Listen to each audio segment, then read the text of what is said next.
I see a study, the Harvard Youth poll on Obama. Now, here's the shocker. A majority support recall of Congress and the president. Could you believe this?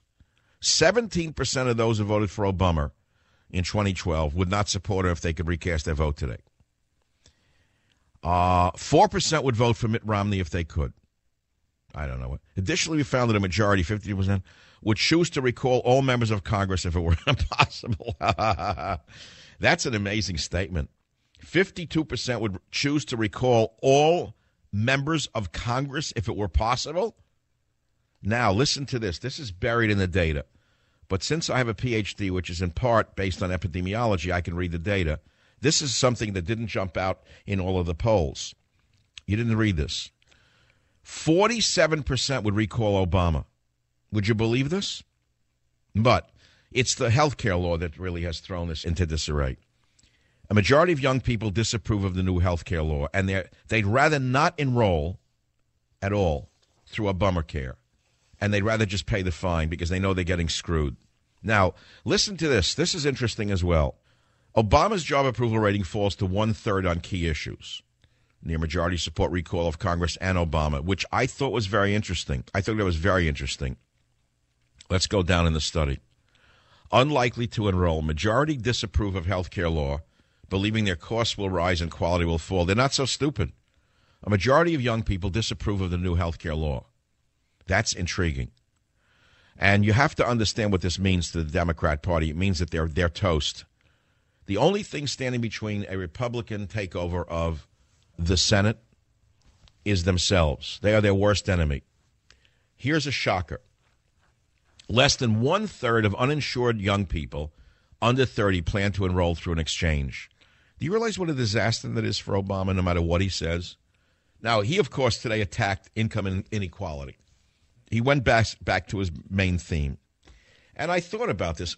Why don't we listen to clip 1 for now? Obama speaking about income inequality, just to liven it up a bit. In fact, this trend towards growing inequality is not unique to America's market economy.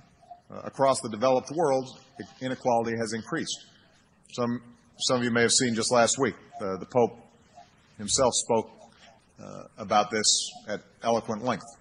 How can it be, he wrote, that it's not a news item when an elderly homeless person dies of exposure, but it is news when the stock market loses 2 points? Okay, I thought about this in great detail, and I realized what it is about Obama that incites such hatred in so many people. I really have to level with you what it is that galls me and others about him. He's such a hypocrite. See, if the man spoke this language and lived this language, it would be more palatable, but he's a liar and a hypocrite. I know it's harsh, and it's almost grating to hear it, but I thought in great detail what it is about Obama and Mrs. Obama that incites such rage in people. The man lives like a trillionaire, lives like a potentate, lives like a Caesar, and talks as though he's still one of the working poor. This is the hypocrisy that drives people to despise him. If we had a president who led by example, if we had a first lady who led by example, I think that his message, his communist message, would probably be less grating. It would be bad enough as it is because we know where it leads, to a mountain of skulls. But let's put that aside. Most of these progressives are hypocrites like Obama. They lead the high life and they talk the low life. They live like high lives and they talk like low lives.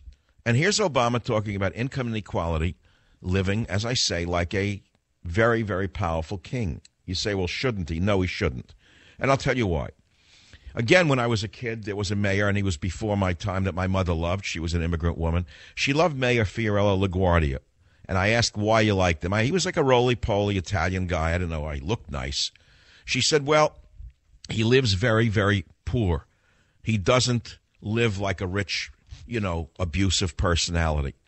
So you see, to the common person, it's okay to walk with the common touch and to talk with the common touch if you actually live with the common touch. But if you talk about the common touch and you try to appeal to the poorest of people, but you live like a grotesque, excessive king, there's something very, very disturbing about that. And it's a single word. It's called hypocrisy. It's that simple.